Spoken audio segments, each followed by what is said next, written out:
یہ جو وظیفے ہیں کسی درویش کی یا کوئی درویش نے جس کو اجازت ہے اس کی اجازت صحیح ہو، ہر بندہ اجازت دینا نہ شروع کر دے، اجازت کے پیچھے نسبتیں چاہیے، ان نسبتوں کی طاقت چاہیے، وہ جو اجازت ملتی ہے اس اجازت کے اندر جو تاثیر ہوتی ہے، اس میں جو کمال ہوتا ہے، اس میں جو اندر کی کیفیتیں ہوتی ہیں، اس اجازت سے نسلوں میں تمنگری، دولت، رزق، عزت، صحت ایسے بارش کی طرح برستی ہے۔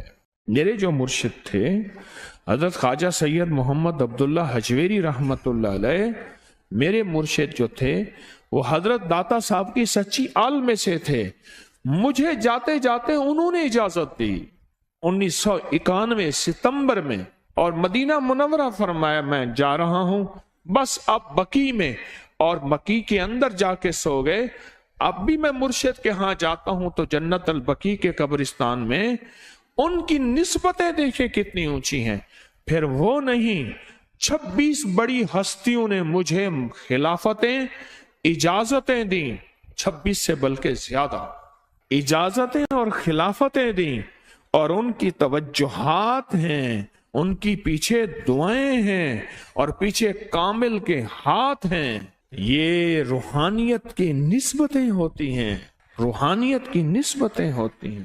ان نسبتوں کے ساتھ جیسے آپ تسبیح خانے میں ماشاءاللہ پوری دنیا میں لوگ یہاں آئے ہوئے ہیں، اور بڑے بڑے ہستیاں یہاں آئی ہوئی ہیں جو مٹی ہو کے چٹائیوں پہ پڑے ہیں، خواتین میں بھی مردوں میں بھی، بڑے بڑے عہدوں والے، عزتوں والے، بڑے بڑے مقام والے یہاں اپنے مرشد خانے میں بے حیثیت ہو کے پڑے ہیں۔ جو بے حیثیت ہو کے آتا ہے اللہ اس کو عزت اور مقام اور حیثیت دیتا ہے۔ کہنے لگا میں نے نا حمزات کو قابو کرنے کے لیے میں نے ایک عمل کیا۔ عمل یہ تھا کہ ایک بڑا سا تھال لے لیں، جیسے یہ گارے اور مٹی میں تھال ہوتے ہیں، اس کا چراغ بنا لیں، اس میں 10 کلو تیل ڈالیں اور بڑی ساری بتی ہو، ٹھیک، اس کی بتی جلائیں۔ 10 کلو تیل جلنا ہے، یہ سارا کتنا تیل جلنا ہے، اس کی بتی میں، اس کی لو میں دیکھنا ہے، اور پھر بیٹھنا اس انداز سے ہے کہ میرا سایہ ہو، اور پھر میں اپنے سائے کو بھی دیکھوں، لو کو بھی دیکھوں، اور اس کے بعد یہ وظیفہ پڑھنا ہے۔ 40 دن میں یہ 10 کلو تیل جل جاتا ہے، دن رات بیٹھنا ہے اور اس کو پڑھنا ہے۔ 30 دن جب گزرے تھے، 30 دن گزرنے کے بعد اس کو نقشے نظر آنا شروع ہوئے۔ نقشے یہ نظر آنا شروع ہوئے کہ گھر ہے، بچے ہیں، کھیل رہے ہیں، اماں بیٹھی ہے، آپس میں بچے کو لڑ بھی رہے ہیں، کھا بھی رہے ہیں، پی بھی رہے ہیں۔ اس نے ادھر سے توجہ ہٹائی۔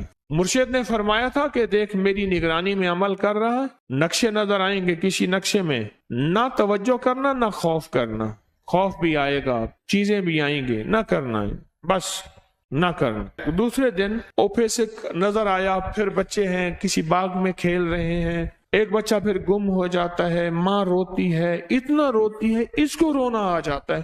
پھر خیال آیا مرشد نے فرمایا تھا کسی توجہ نہ کر، یہ کیا نقشہ شروع ہو گیا۔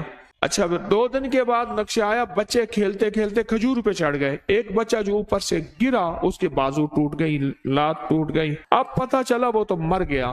اب اس کی میت پہ جو اماں نے بین ڈالے، جو ابے نے روئے، اور گھر کی مائیاں روئیں، اصل اس کو وظیفے سے ہٹانا تھا، اور اس کی نظر جو وہ وہاں ہے وہاں سے نظر سے ہٹانا تھا۔ پھر اس کو مرشد کا خیال آیا کہ توجہ نہیں ہٹانی، دھیان نہیں ہٹانا۔